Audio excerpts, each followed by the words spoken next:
বাংলাদেশের সত্যিকারের জননেতা, যোদ্ধা, ঘোষক, আধুনিক বাংলাদেশের নির্মাতা, এই সব বিষয়ে যদি চুলছাড়া বিশ্লেষণ করা যায় অনেক সময় লাগবে। তার হাত দিয়ে যেসব কাজ হয়েছে বাংলাদেশের, সেই কাজগুলো পরবর্তীতে আমরা দেখেছি বিকশিত করেছেন দেশনেত্রী বেগম খালেদা জিয়া। যে কারণেই তিনি আপসীর নেত্রী, ডেমোক্রেসির মাতা হিসাবে দেশে এবং বিদেশে পরিচিতি পেয়েছে। অর্থাৎ শহীদ জিয়া রহমানের যোগ্য উত্তরসূরি দেশনেত্রী বেগম খালেদা জিয়া।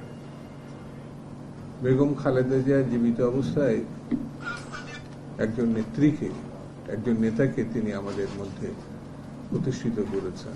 তার যোগ্য উত্তরসূরি জনাব তারেক রহমান। বাংলাদেশ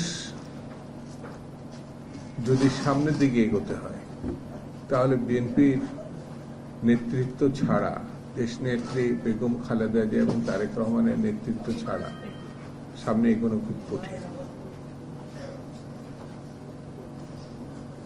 আমরা স্বৈর শাসকের পতন ঘটিয়েছি গণতন্ত্র প্রতিষ্ঠার জন্য, কিন্তু গণতন্ত্র কিভাবে ঠেকানো যায় তার একটা